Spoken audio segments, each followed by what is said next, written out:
सूतुवाच सूत आगे कह रहे हैं अथान्यत्तं प्रवक्ष्यामि कृतं येन पुरा द्विजा कश्चित् काशीपुरे रम्ये ध्यासीत् विप्रोति निर्धनम्।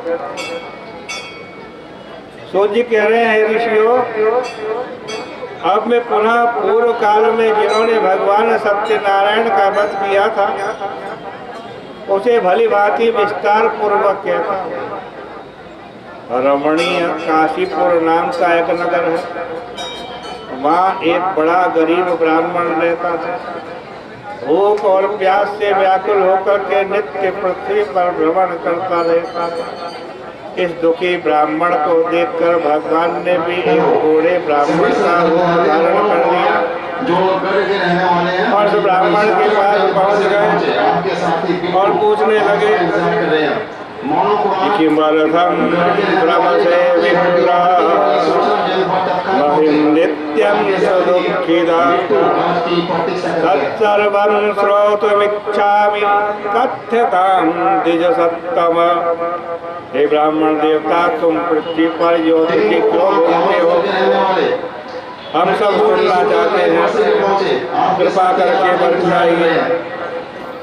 ब्राह्मण ने कहा, मैं बड़ा गरीब ब्राह्मण हूँ, भिक्षा के लिए पृथ्वी पर घूमता हूँ। यदि आप मेरी दरिद्रता को दूर करने का कोई उपाय जानते हो तो बतलाइए। वृद्ध ब्राह्मण बने हुए भगवान ने कहा कि जो सत्यनारायण भगवान है ना, वो साक्षात विष्णु है और वो सभी मनोकामना का पूर्ण करते हैं। तुम उनका पूजन करो। भगवान सत्यनारायण के उत्तम व्रत को करो, जिसको करने से मनुष्य सभी प्रकार के दुखों से मुक्त हो जाता है। और भगवान ने उस ब्राह्मण को व्रत का सारा विधि विधान बताया। भगवान अंतर ध्यान हो गए। इस ब्राह्मण ने भी संकल्प किया, इस व्रत को मैं अवश्य करूंगा। ऐसा चिंतन करते हुए घर गया। रात को निद्रा भी नहीं आई। प्रातः काल उठा, संकल्प किया, आज भिक्षा में जो भी धन मिलेगा उससे मैं भगवान सत्यनारायण का व्रत और पूजन करूंगा। भगवान की कृपा हुई, भिक्षा में प्रचुर धन की प्राप्ति हुई। उसको लेकर बाजार में गया और भगवान के पूजन की सामग्री, भगवान के प्रसाद की सामग्री एकत्रित की और घर में बंधु बांधव को बुला करके बड़ी श्रद्धा पूर्वक भगवान सत्यनारायण का व्रत किया। और वैसे ही भगवान का व्रत किया, सब पापों से मुक्त हो गया और अंत में दुर्लभ मोक्ष को प्राप्त किया।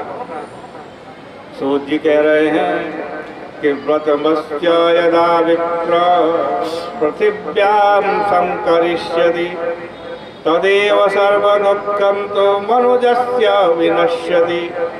कि भगवान सत्यनारायण के व्रत को जब भी कोई पृथ्वी पर करता है उसी समय उसके सब दुख नष्ट हो जाते। यही बात नारायण भगवान ने नारद जी को बतलाई थी। वो मैंने तुमको बतला दिया, और भी कुछ सुनना चाहते हो क्या? ऋषियों ने कहा, हे सूत जी, इस भगवान सत्यनारायण की कथा को सुन करके हमारी भगवान सत्यनारायण के व्रत में कथा में बड़ी श्रद्धा हो गई। इस ब्राह्मण से सुनकर फिर किसने भगवान सत्यनारायण का व्रत किया, कथा की, हम जानना चाहते हैं, कृपा करके बतलाइए। सूत जी ने कहा कि सुणध्वं मुनयः सर्वे व्रतं येन कृतं भुवि एकदा स द्विजवरो यथा विभव विस्तरै। हे ऋषियों सुनो, उस ब्राह्मण से सुनकर किसने भगवान सत्यनारायण के व्रत को किया ये बतलाते हैं। एक बार ये ब्राह्मण अपने वैभव के अनुसार बंधु बांधवों और स्वजनों के साथ व्रत करने के लिए उद्यत हुआ। उसी समय एक लकड़ी बेचने वाला लकड़हारा इनके घर में आया। लकड़ी का गट्ठर बाहर रखा, अंदर गया तो देखा भगवान की पूजा हो रही है। आज ब्राह्मण को व्रत में दीक्षित देख करके ब्राह्मण को प्रणाम किया और पूछने लगा, हे ब्राह्मण देवता, तुम ये क्या कर रहे हो? इसको करने से क्या मिलता है? ब्राह्मण ने बतलाया, मैं भगवान सत्यनारायण का व्रत कर रहा हूँ, उन्हीं भगवान की कृपा से मेरे पास धन धान्य संपत्ति वैभव सुख सब कुछ है।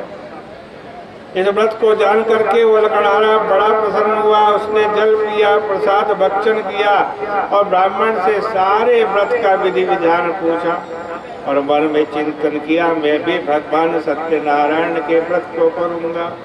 घर गया, इसको भी नींद नहीं आई। प्रातः काल उठा, लकड़ी का गट्ठर सिर पर रखा, संकल्प किया, आज लकड़ी बेचने से जो भी मुझको धन प्राप्त होगा उस धन से मैं भगवान सत्यनारायण का व्रत और पूजन करूंगा।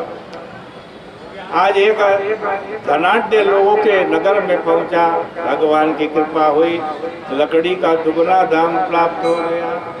उस धन को लेकर के बाजार में गया, पके हुए केले के फल, दूध, घी, शक्कर सब कुछ पूजा की सामग्री एकत्रित की और बड़ी श्रद्धा भक्ति पूर्वक भगवान सत्यनारायण का व्रत और पूजन किया।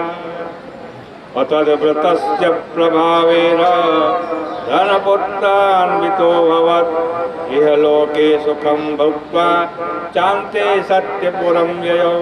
इस व्रत के प्रभाव से ये लकड़हारा भी धन और पुत्रों से युक्त हो गया और इस लोक में सुख भोग कर अंत में भगवान के सत्य लोक को गया।